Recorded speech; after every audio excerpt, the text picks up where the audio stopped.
everyone, I'm Leah and thank you for checking out my channel and watching this video. For those of you who are subscribers, I would like to go ahead and thank you for subscribing and helping my channel to grow. And for those of you who are new here and haven't subscribed yet, what are you waiting for? Okay, you can go ahead and subscribe by clicking that red subscribe button down below. And you can also get notifications from YouTube when I upload a new video by clicking the bell button after you subscribe. So in this video, I'm going to be sharing some tips about relaxer stretching. Now, relaxer stretching is something that you may have heard of before. Let me tell you, it's used quite often by those of us who are in the relaxer community. But in case you're not sure what relaxer stretching is, I'm going to define it for you. So put in simple terms, relaxer stretching is simply going longer than 8 weeks between your relaxer touch-ups. Now, if you look at directions for relaxers, it's usually recommended, and a lot of stylists will tell you to go between 6 to 8 weeks for your touch-ups. So why in the world would anyone go longer if stylists are telling you this, if the makers of the relaxers are telling you to go 6 to 8 weeks? Why would you go longer than that? Well, for one little reason. It actually can be better for your hair. So when it comes to relaxers and touch-ups, the relaxer should only be applied to our new growth. It shouldn't be applied to any previously relaxed hair. I mean, once you get a relaxer in your hair, it's there to stay until you've grown it out and cut it out. Like, it's not getting washed out or anything. So only need to apply it to your new growth, which is the hair that is newly growing out of your head and doesn't have any relaxer applied to it. So for most of us, after 8 weeks, from getting our last touch-up, we don't have a lot of new growth on our head. We might have half an inch, maybe an inch if we're lucky, and have hair that grows pretty quickly, but we don't have a lot of new growth on our head. And so because of that, when the relaxer is applied to 8 weeks worth of growth, you might end up having some overlapping, which is where the relaxer is being applied to previously relaxed hair. And so this weakens the hair strands even more and can result in some serious breakage. So that is why going longer between your relaxers or stretching your relaxers can be helpful, because that allows you to get 2 or more inches of new growth that is ready to relax, which lessens the chances of having that overlap happen. And I will go ahead and say this to preface, there's no amount of time, there's no perfect number for everyone in terms of how long you should stretch your relaxers, okay? Some people, it can be 10 weeks, I go 12 weeks. For others, it might be several more months. It could be 6 months. Some people can go a year and not have any issues. So there's no perfect number. I can't tell you what that is. You have to figure it out for yourself and figure out how long you can go between your touch-ups before it becomes more detrimental than helpful. So I'm not going to talk about any of that in this video, but what I am going to talk about is some tips that I've used myself and have actually seen others who have really nice, long, strong hair use.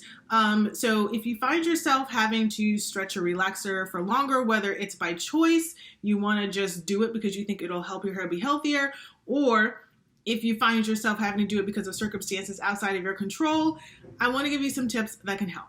Okay, so my first tip is to be gentle. Now, let me tell you, this is so important to know. No matter how long you are stretching your relaxers, you need to be gentle with your hair, okay? Now, the reason is you have 2 textures of hair going on. You're messing with 2 textures of hair, and I know that can be really difficult. That can be frustrating because, believe me, I have been there. But because of the 2 textures, your hair is also even more fragile. So to be gentle with my hair, when I detangle, when I comb, when I brush or style my hair, when I'm deeper into relaxer stretch, I tend to do it in sections and then make sure that I do it slowly and patiently to really get through and make sure that I'm not causing any unnecessary breakage for my hair and then having my relaxer stretch be less beneficial than it could have been. Now, working in sections, it does take more time, but let me tell you, it is worth it, okay? So that helps you to be even more gentle with your hair than you would have been normally. Tip number 2 is to keep the new growth detangled, okay? This is very important, okay? When I first started relaxer stretching, I didn't do a very good job of detangling my hair, and the stylist that I would go to, they had to detangle my hair, and they didn't do it the way that I would have done it. So yeah, let me tell you, keep your hair, especially your new growth, detangled. And this is just as important as being gentle with your hair. let me tell you, the more new growth you have, the more it's going to tangle upon itself. Like I said, I had this issue when I first started stretching my relaxers. So some tips that I have for detangling are to do it in sections, kind of like I talked about, working on your hair in sections. It does take more time, but allows you to fully detangle your hair, and you can do it with less damage. You should also use some kind of product with some slip when you're detangling. You shouldn't detangle on dry hair. So you can use some kind of rinse out conditioner, or maybe a leave-in conditioner that has a lot of slip, or some kind of natural oil. And then when you detangle, instead of reaching for the comb first, start detangling with your fingers. It allows you to really work out a lot of the big tangles, and you can really feel that the tangles that are in your hair, and so you're more inclined to be gentle because you can actually feel it and you don't want to feel your fingers tearing through your hair. So starting with your fingers is a great way to start the detangling process. And I actually have a video all about finger detangling, and so I'll link that down below for you so you can take a look and see how I tend to do it. And then you also want to use a wide tooth comb instead of a narrow tooth comb. The reason is it's going to be less likely to tear your hair when you're going through and trying to comb through tangles that your fingers didn't get. My third tip is to do hot oil treatments. Let me tell you, once I started doing hot oil treatments, my relaxer stretches got a lot easier. Oh my goodness, my hair just loves them, both my relaxed hair and my new growth. So I typically do hot oil treatments as a pre-poo on a weekly basis now, and they help to soften on my new growth. I can also detangle using my fingers, using my comb, because I've already got the oil in my hair. And so it just makes my whole routine a lot easier and a lot gentler for my hair. So the oils that I'm currently using from hot oil treatments, in case you're curious, are sunflower oil, olive oil, and coconut oil. Tip number 4 is to stay moisturized. It is very important to keep your new growth well moisturized, okay? And it not only helps with keeping it from tangling up on itself, but it also helps with minimizing breakage at what's called the line of demarcation. And that is essentially where your new growth and your relaxed hair meet. And it is the weakest point of your hair because of the two different textures. So keeping it moisturized just helps with keeping it in a better state. And some ways that I've kept my new growth moisturized, and I've seen others do it, is by co-washing occasionally, using a cleansing conditioner instead of a shampoo, because co-washing can add some moisture and can get your hair kind of clean without stripping moisture from your hair. You can also use a really good moisturizer to moisturize your hair, such as a hair milk or some nice thick leave-in, and then you can seal it in, and you want to do this regularly. And what regularly means varies by person. For me, it means pretty much almost on a daily basis. Occasionally, I've been able to skip here or there if my hair feels like really moisturized and has maintained moisture over like a 24 or 48 hour period. But for you, that could be daily, that could be every other day, or that could be 3 days a week, whatever works best for your hair, but just doing it on a regular basis as your hair needs it is really imperative. And then also deep conditioning weekly from when you're using heat.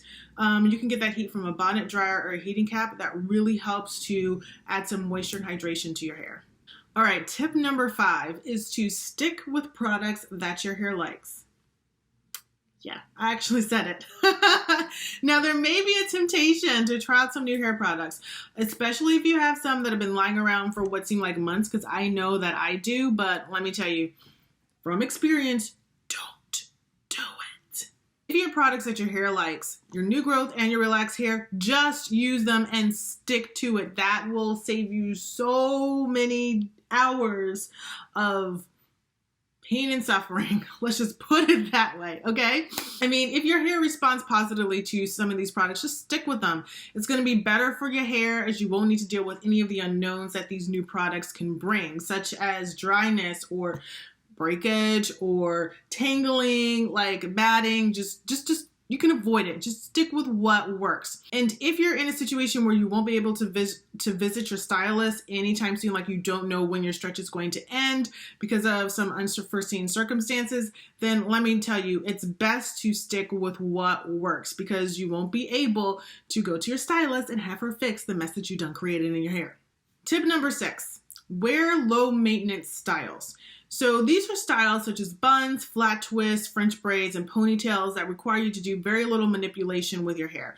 And so that allows your hair to kind of sit and lessens the chance of breakage. So what I like to do is when I'm deep in a relaxer stretch, I will wash my hair and then I'll put it in a bun and not secure it, but put like a cap or a scarf over my hair to kind of hold it in place. And then the next morning when I get up, all I do is I secure that bun with some hairpins or some kind of hair tie or scrunchie, and then go about my day. So I really didn't have to do anything with my hair. I barely touched my hair to style it that day. And I'll do the same thing with like a ponytail, or if I do some kind of braided style, I'll try to maintain it at least for a day or two in that same position before then I go and try to restyle my hair again. So you might see me when I'm deep in a relaxer stretch wearing the same hairstyle 2 or 3 days in a row. Tip number 7 is to try curly styles. So since our new growth has some type of curl pattern to it, why not wear your relaxed hair curly to help better blend the two textures? And you can achieve curly styles by doing things such as Bantu knots, you can do pin curls, you can do roller sets or braid outs or twist outs to get that kind of definition going. But I've seen several women do this when they're really deep in their relaxer stretch.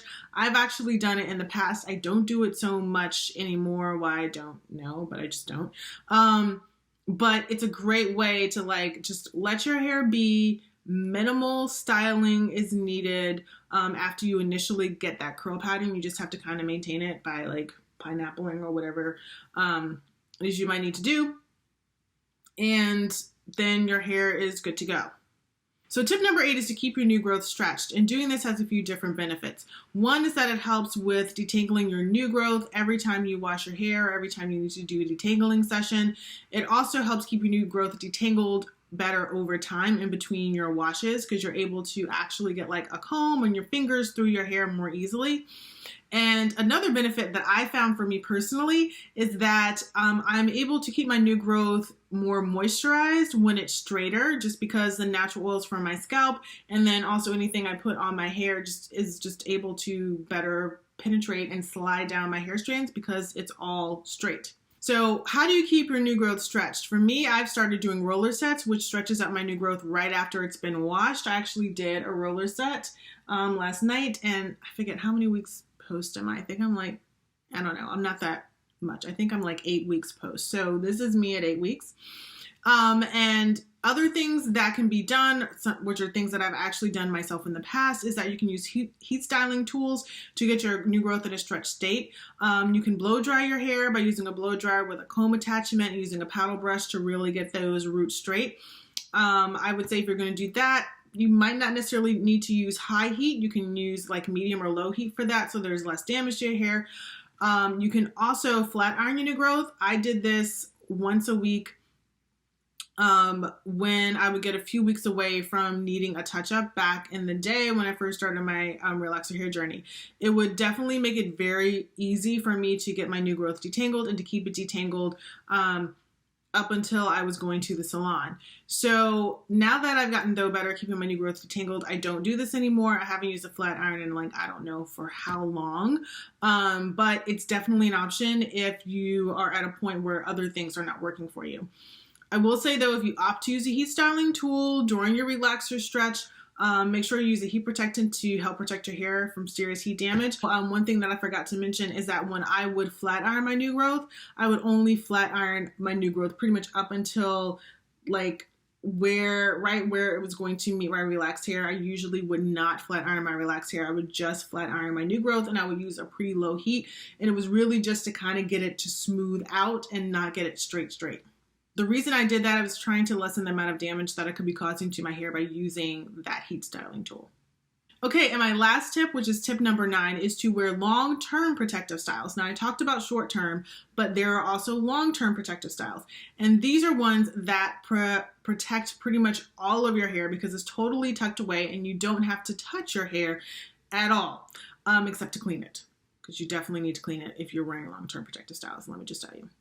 So these styles can really help you stretch your relaxer longer than you would have if you were just wearing your regular hair out in a lot of instances. So these are styles such as like box braids, wigs, or weaves And like I said, they really help with just extending that amount of time between your stretches because you don't have to style your hair. You don't have to touch hair. You don't have to worry about it for a few weeks at a time.